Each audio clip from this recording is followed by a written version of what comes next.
Good evening, the evening news. Babatunde Bolatito is my name. The World Bank and the U.S. Export-Import Bank have pledged over $3 billion to the implementation of Nigeria's energy transition plan. The international organization made a commitment at the official global launching of the energy transition plan by Vice President Professor Yemi Osinbajo. Subham Chaudhry, Nigeria Country Director, World Bank, said the international bank planned to commit over $1.5 billion towards the country's energy transition plan. According to him, they plan to commit over 1.5 billion naira towards the energy transition plan on renewable energy, on power sector, and potentially hydropower and clean cooking and wherever opportunities arise. He added that the policy and institution reforms that will be necessary are also part of the agenda, hoping to be able to provide support for the fundamental imperative of the energy access.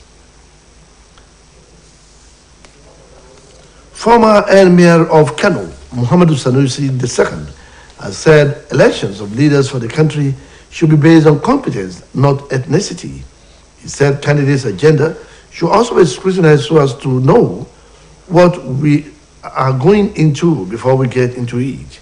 Sanusi, who spoke at a public forum held in Lagos, said political aspirants should also be asked of their plan for hospitals and education, among other key undeveloped areas in the country. According to him, the government has lost respect for the profession, and no amount invested into education can be gotten back in salaries in this country, adding that doctors and teachers deserve decent life and respect. He said education and healthcare are the basic foundation for the development of a nation, and the rate of brain drain is high because prepared budgets in the health and education sectors have been embezzled and mismanaged. Some branches of Academic Staff Union of universities and the state-owned universities have vowed to remain on strike following the failure of the federal government to successfully negotiate with the national body of the union.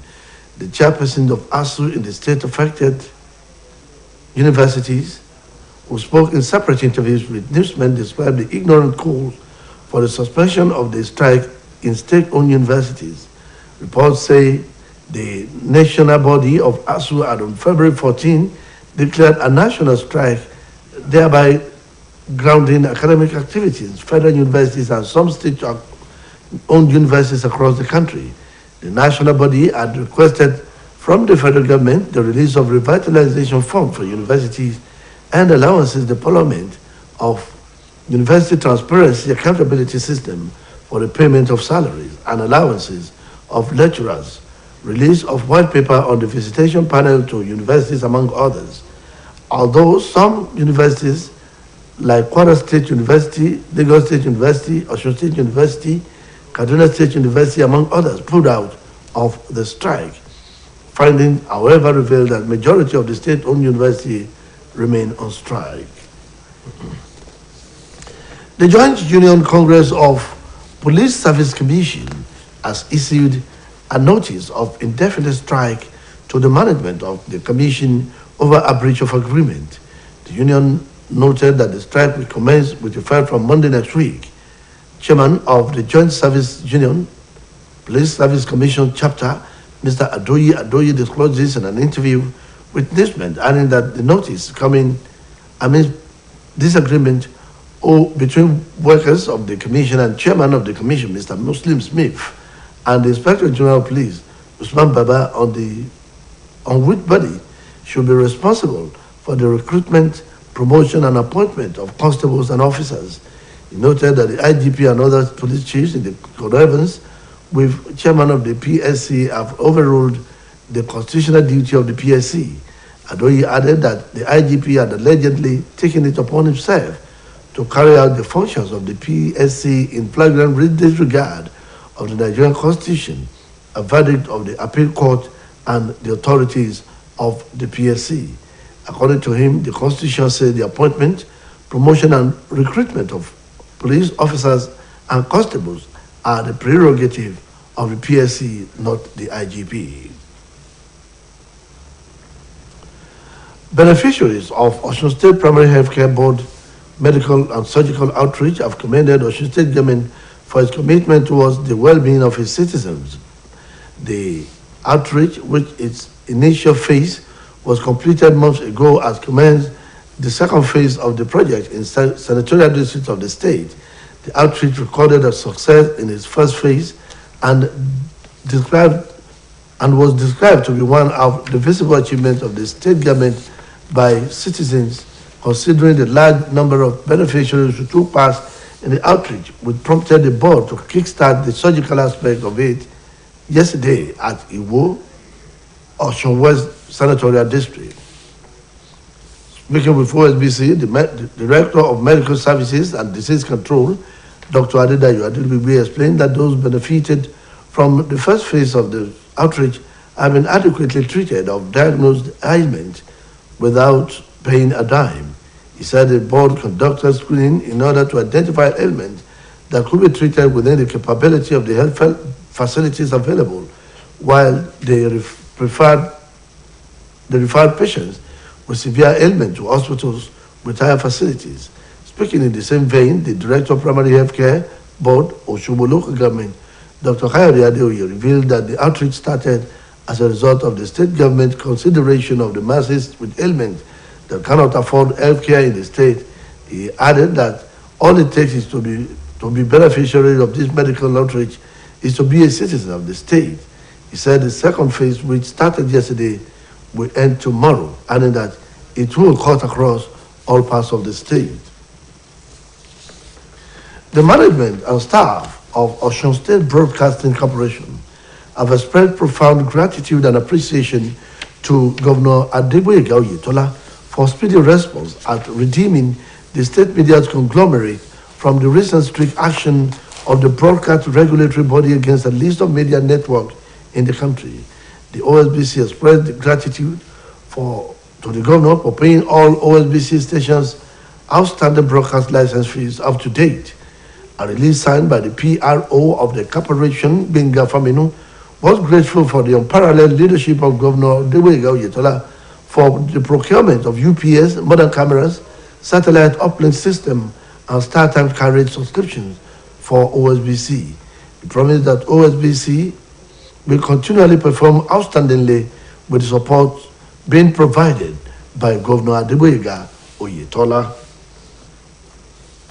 A lawyer, Igwe Ifeoma, has been arraigned before Chief Magistrate Court in Lagos on charges of bordering on child trafficking, assault of an 11-year-old girl, Esther Onwa. Ifeoma is facing 6 charge of conspiracy to traffic a child trafficking, inhuman treatment, unlawful assault, and inflicting bodily injuries. The prosecutor, Olofin Williams, said the offenses were punishable under sections of the criminal law of Lagos State of the year 2015. The accused pleaded not guilty to all the charges.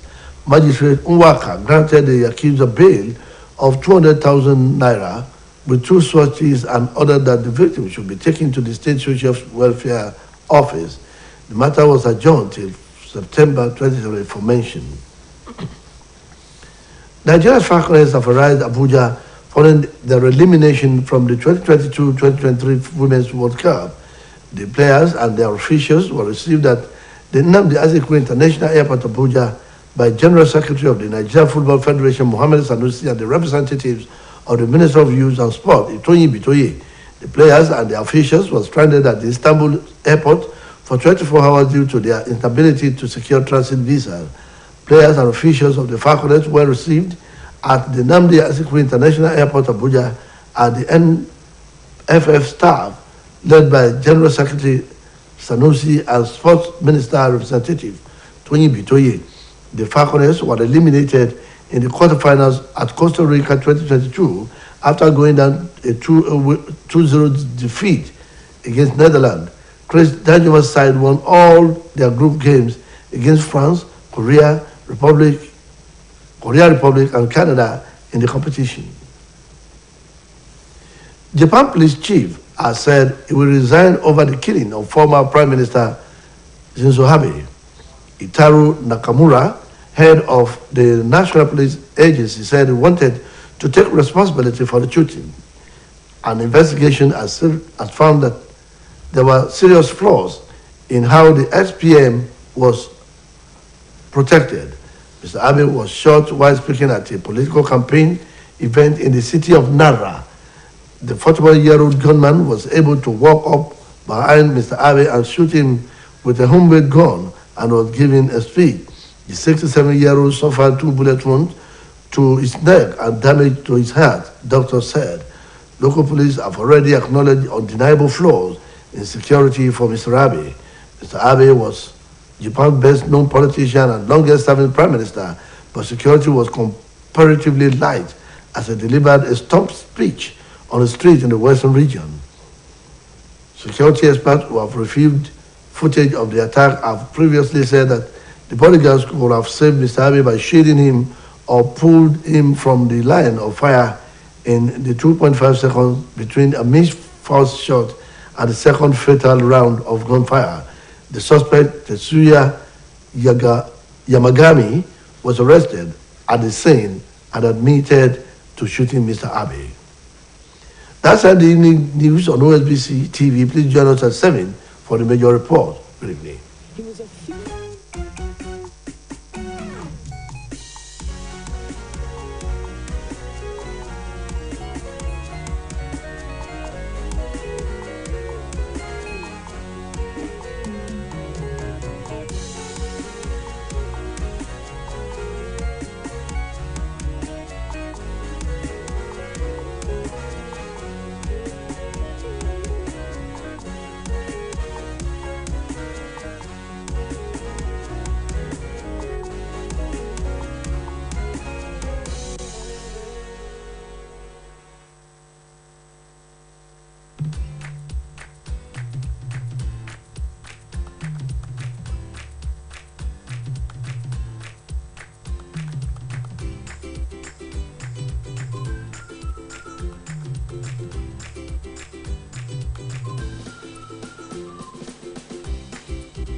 Ẹ̀kúrọ̀lẹ́ ìròyìn ìrọ̀lẹ́ òǹlàmúwa fún yín Ọláwùmí Ọláníyì lórúkọ mi. Báńkì àgbáyé àti ilé ìfowópamọ́ ilẹ̀ Amẹ́ríkà tó wà fọ́rọ̀ káràkátà sórílẹ̀-èdè òkèrè àtàwọn èyí tí wọ́n ń kó wọ ilẹ̀ yìí ti ṣèlérí owó tó lé ní bílíọ̀nù $3 fún ìfẹsẹ̀rinlẹ̀ ẹ̀ka àwọn àmúṣagbára orílẹ̀-èdè Nàìjíríà. Àjọ náà fìdí èyí múlẹ̀ níbi ìfilọ́lẹ̀ èròǹgbà ìjọba àpapọ̀ lórí ìfẹsẹ̀rinlẹ̀ ẹ̀ka àmúṣagbára èyí tí igbákejì ààrẹ ilẹ̀ yìí ọ̀jọ̀gbọ́n Yẹmí Ọ̀ṣínbàjò ṣe àgbékalẹ̀ rẹ̀. Shakuri tó jẹ́ olùdarí báǹkì àgbáyé ló fìdí rẹ̀ múlẹ̀ pé àjọ náà ń gbèrò láti ná owó tó lé ní bílíọ̀nù kan àbọ̀ dọ́là sórí ẹ̀ka ohun àmúṣagbára orílẹ̀-èdè Nàìjíríà.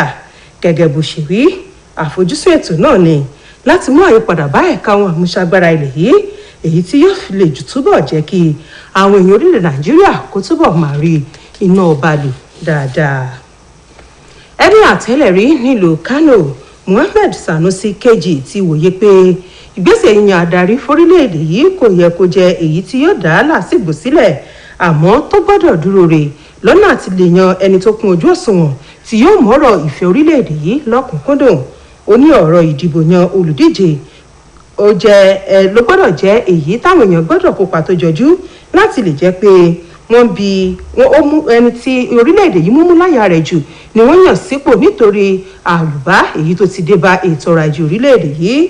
Níbi ètò kan tó wáyé ní ìpínlẹ̀ Èkó, ó ní Muhammed Sanusi ti sọ pé ó yẹ kí wọ́n máa béèrè lọ́wọ́ àwọn olùdíje látinú ẹgbẹ́ òṣèlú gbogbo léèrè pé kí ni ìgbésẹ̀ tí wọ́n fẹ́ gbé láti lè dá ìgbà padà fórílẹ̀-èdè yìí tí wọ́n bá dépò, ní pàtàkì lórí ọ̀rọ̀ ètò ẹ̀kọ́ àtàwọn ètò míì tí yóò mú ìdàgbàsókè bá ilẹ̀ Nàìjíríà.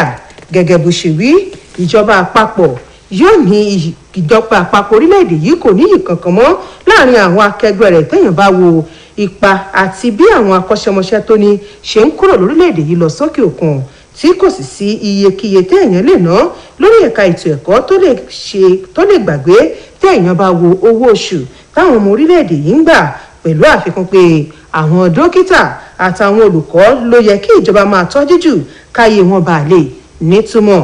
Ó wòye pé ẹ̀ka ètò ìlera tó péye àti ti ètò ẹ̀kọ́ ní ọ̀pákùtẹ̀lẹ̀ ìdàgbàsókè orílẹ̀-èdè tó sì ní gbogbo àwọn tó wà nídìí ìgbọnnu àgbékalẹ̀ ètò ìṣúná lẹ́ka ètò ìlera àti ti ètò ẹ̀kọ́ ni wọ́n ń hùwà àjẹbánu tí wọ́n sì tún ṣe owó tíjọba yà sọ́tọ̀ fún ẹ̀ka náà báṣubàṣu.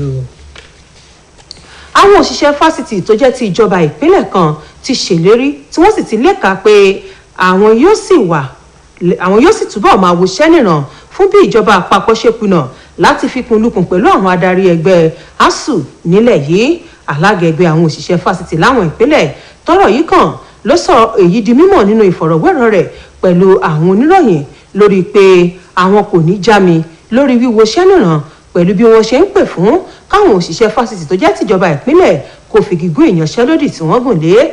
Ìròyìn fi yé ni pé lọ́jọ́ 14 oṣù kejì ọdún yìí ni ẹgbẹ́ ASUU kéde ìyanṣẹ́lódì èyí tó mú kí ètò ẹ̀kọ́ kó dúró darí láwọn fásitì tó jẹ́ tìjọba àpapọ̀ àtàwọn fásitì ìjọba ìpínlẹ̀ kan.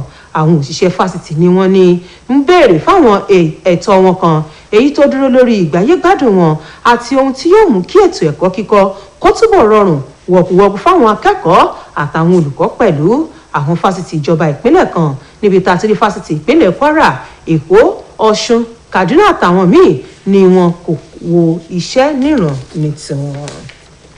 Àwọn tí wọ́n jẹ àǹfààní ètò ìlera àti iṣẹ́ abẹ tí àjọ elétò ìlera ní ìpínlẹ̀ Ọ̀ṣun gbé kalẹ̀ ti gbóṣùbà fún ìjọba ìpínlẹ̀ yìí fún ìfarajìn rẹ̀ lórí ìgbáyégbádùn àwọn èèyàn àwùjọ. Ètò ìlera náà tó jẹ́ iṣẹ́ àkọ́kọ́ rẹ̀ tó parí lóṣù mélòó kan sẹ́yìn ló tún bẹ̀rẹ̀ ìṣí kejì láti ẹkùn ìdìbò kọ̀ọ̀kan tó wà nípínlẹ̀ yìí. Àṣeyọrí tí ó wáyé lábala àkọ́kọ́ ètò náà làwọn èèyàn tí wọ́n jẹ àǹfààní rẹ̀ ṣàpèjúwe gẹ́gẹ́ bí àṣeyọrí pàtàkì bí èèyàn bá wo ọ̀gọ̀rọ̀ èèyàn tí wọ́n kópa nínú ètò náà, èyí tó tún padà mú kí àgbékalẹ̀ abala kejì ó wáyé nílùú Ìwó nípínlẹ̀ Ọ̀ṣun lẹ́kùn ìdìbò ìwọ̀ oòrùn Ọ̀ṣun. Nígbà tó ń sọ̀rọ̀ pẹ̀lú ìkọ̀ròyìn iléeṣẹ́ yìí, olùdarí tó wà fọ́rọ̀ ìlera alámòjútó tó wà fọ́rọ̀ àjàkálẹ̀ àrùn dókítà Adédayọ̀ Adéríbigbé ṣàlàyé pé gbogbo àwọn tí wọ́n jàǹfààní ètò náà tí wọ́n ṣàyẹ̀wò fún lábala àkọ́kọ́ làwọn ti ṣe ìtọ́jú wọn tí ìtọ́jú tó péye sì ti wà fún wọn láìsan kọ́bọ̀. Ní bákan náà nínú ọ̀rọ̀ olùdarí fẹ́tò ìlera alábọ́dé níjọba ìbílẹ̀ Òṣogbo dókítà Káyọ̀dé Adéoyè ló ti ṣàlàyé pé àfojúsùn àgbékalẹ̀ ètò ìlera náà kò ṣẹ̀yìn ìfarajìn ìjọba gómìnà Adégbóyèga Oyètọ́lá lórí bó ṣe mọ́rọ̀ ìlera àwọn aráàlú ní bàdà. ìgbìmọ̀ aláṣẹ àti àwọn òṣìṣẹ́ iléeṣẹ́ OSBC ti fi ẹ̀mí ìmoore wọn sí gómìnà ìpínlẹ̀ Ọ̀ṣun ọ̀gbẹ́ni Adégbóyèga Oyètọ́lá fún bó ṣe tètè dìde ìrànwọ́ láti san gbogbo owó àjẹ́lẹ̀ sísọ ìwé àṣẹ iléeṣẹ́ yìí dọ̀tun láti lè yọ kúrò lára àwọn iléeṣẹ́ ìròyìn tí àjọ NBC gbé orúkọ wọn jáde pé òun yóò tìpa tí wọ́n bá fi lè kọ̀ láti san owó tí wọ́n jẹ. Àtẹ̀jáde tálùkòrò iléeṣẹ́ yìí ọ̀gbẹ́ni Gbẹ́ngà Fámínú fi síta lórúkọ olùdarí àgbà iléeṣẹ́ yìí ọ̀gbẹ́ni Rasheed Fọlárànmí ló ti fi ẹ̀mí ìmoore hàn sí gómìnà Oyètọ́lá lórí bó ṣe ń pèsè àwọn ohun èlò èyí tí yóò jẹ́ kí ètò ìgbóhùnsáfẹ́fẹ́ kó lè túbọ̀ jágara sí i fún iléeṣẹ́ OSBC. Bẹ́ẹ̀ ni iléeṣẹ́ yìí wá ṣèlérí pé òun yóò túbọ̀ máa ṣe àtìlẹ́yìn tó yẹ nípa dídábí ẹ̀dùn rọ̀bí òwe lónìrànràn nínú ọ̀kan-ò-jọ̀kan ètò pẹ̀lú bí ìjọba ṣe ti pèsè UPS àwọn ẹ̀rọ ayàwòrán ìgbàlódé àtàwọn ẹ̀rọ míì èyí tí yóò mú kí iṣẹ́ tí àwọn òṣìṣẹ́ iléeṣẹ́ yìí ṣe kó túbọ̀ lè máa jágara sí i. Amòfin kan nílẹ̀ yìí Ifeoma Ochuma ni wọ́n ti fojú rẹ̀ bá ilé-ẹjọ́ májísírèètì kan tó wà ní Yaba nípínlẹ̀ Èkó fẹ̀sùn fífi ọmọbìnrin ọmọ ọdún 11 èyàn Esther Ogba ṣe fàyàwọ́. Ẹ̀sùn 6 ọ̀tọ̀ọ̀tọ̀ ni wọ́n fi kan ọ̀gbẹ́ni Ifeoma èyí tí inú èyí ta ti rí fífi ọmọ ṣe fàyàwọ́ wíwùwà ìtọ́ sí ọmọdé àti dídá àpására ọmọ náà pẹ̀lú àwọn ìwà láabi míì. Nínú ọ̀rọ̀ olùpẹ̀jọ́ ọ̀gbẹ́ni Ọlọ́fin Williams ló ti sọ pé gbogbo ẹ̀sùn tí wọ́n fi kan amòfin náà ló ní ìjìyà lábẹ́ òfin ìwà ọ̀daràn tó jẹ́ ti ìpínlẹ̀ Èkó tọdún 2015 àmọ́ tí olùjẹ́jọ́ lóun ò jẹ̀bi ẹ̀sùn tí wọ́n fi kàn án. Nígbà tó ń gbé ìdájọ́ rẹ̀ kalẹ̀ magistrate Nwankwo pàṣẹ kí wọ́n gba bẹ́ẹ̀lì olùjẹ́jọ́ pẹ̀lú 200,000 náírà àti onídùúró 2. Bẹ́ẹ̀ ni ó pàṣẹ pé kí wọ́n mú ọmọdébìnrin náà lọ sí ọ́fíìsì àjọ tó mójútó ọ̀rọ̀ ìdẹ̀rùn àwọn èèyàn nípìnlẹ̀ Èkó. Bẹ́ẹ̀ ló sún ìgbẹ́jọ́ sí ọjọ́ 23 oṣù tó ń bọ̀. Lórí ìròyìn eré ìdárayá ikọ̀ agbábọ́ọ̀lù ilẹ̀ yìí lóbìnrin Falconet sì gúnlẹ̀ padà sí Àbújá lẹ́yìn tí wọ́n fìdí rẹmi níbi ìdíje ife ẹ̀yẹ àgbáyé FIFA àtàwọn obìnrin tọ́jọ́ orí wọn wà láàrin 20 ọdún. Akọ̀wé ìgbìmọ̀ tó mójútó bọ́ọ̀lù aláfẹsẹ̀gbá lórílẹ̀‐èdè yìí NFF Mohammed Sanusi àtàṣojú mínísítà fọ́rọ̀ ọ̀dọ́ àtẹrẹ ìdárayá Tóyìn Ìbítóyè ló kí ikọ̀ náà káàbọ̀ ní pápákọ̀ òfurufú Nnamdi Azikiwe tó wà nílùú Àbújá. Ṣáájú nìkan Falconet àtàwọn adarí wọn ti kọ́kọ́ tàn bíi wákàtí 24 ní Istanbul tí yóò sì ṣẹ̀yìn bí wọn kò ṣe tètè parí ìwé ìrìnnà wọn. Àwọn rántí pé ikọ̀ Falconet ló bọ́rẹ́lẹ̀ lábala kẹta ṣàṣekágbá ìdíje náà tó ń lọ lọ́wọ́ èyí tí ikọ̀ Netherlands ti fàgbà wọ́n pẹ̀lú àmì ayò 2-0. Ikọ̀ tí Chris Danjuma ń darí ló kògòjà nínú gbogbo ìfẹsẹ̀wọnsẹ̀ tí ikọ̀ rẹ̀ gbá pẹ̀lú àwọn agbábọ́ọ̀lù tí wọ́n jọ wà ní ìpín kan náà nínú ìtàtẹ̀rí France, Korea Republic àti Canada. Bẹ́ẹ̀ ni wọ́n pègédé sábàlá kẹta ṣàṣekágbá àmọ́ tí ikọ̀ Netherlands yọwọ́ kílàǹkó wọn láwo ìdíje yìí. Nílẹ̀ òkèèrè ọ̀gá àgbà ọlọ́pàá ilẹ̀ Japan ti sọ di mímọ̀ pé òun yóò kọ̀wé fipò sílẹ̀ lórí ìṣẹ̀lẹ̀ bí àwọn amòòkùnṣìkà kan ṣe dẹ́mi olóòtú ìjọba ilẹ̀ náà nígbà kan rí Shizu Abe légbodò. Ọ̀gá àgbà ọlọ́pàá ilẹ̀ Japan Ichiro Nakahama ní òun ni kí wọ́n di ẹ̀bi ìṣẹ̀lẹ̀ náà rò. Ìwádìí fìdí rẹ̀ múlẹ̀ pé awuyewuye tó ń wáyé lórí bí wọ́n ṣe dáàbò bo olóòtú ìjọba nígbà kan rí ọ̀hún ló túbọ̀ peléke sí i. Lásìkò tí ọ̀gbẹ́ni Abe sọ̀rọ̀ níbi ètò ìpolongo òṣèlú kan nílẹ̀ náà ni wọ́n dáná ìbọn ya arákùnrin kan tí ó jẹ́ ẹni ọdún 41 tó dì hámọ́ra ìbọn ló ṣínà ìbọn bo olóòtú tẹ́lẹ̀ rí náà níbi tó ti ń sọ̀rọ̀. Òun níbọn tí ó bá ọ̀gbẹ́ni Abe ọmọ ọdún 17 náà gẹ́gẹ́ bí àwọn dókítà ṣe wí ló mú kó jẹ́ pé ẹlẹ́dàá. Àwọn ọlọ́pàá abẹ́lé ló ti wòye pé ètò ààbò ọ̀gbẹ́ni Abe ó mẹ́hẹ̀ gidigidi. Ọ̀gbẹ́ni Abe ló jẹ́ gbajúgbajà olóṣèlú nílẹ̀ Japan tó sì jẹ́ olóòtú ìjọba ilẹ̀ náà tó lo àkókò tó pọ̀ jùlọ nípò ṣùgbọ́n tí wọn kò fi bẹ́ẹ̀ pèsè ètò ààbò tó yanrantí fún un lákòókò tó ń ka ọ̀rọ̀ àpilẹ̀kọ níbi ètò ìpolongo ìbò kan tó wáyé lẹ́kùn ìwọ̀ oòrùn ilẹ̀ Japan.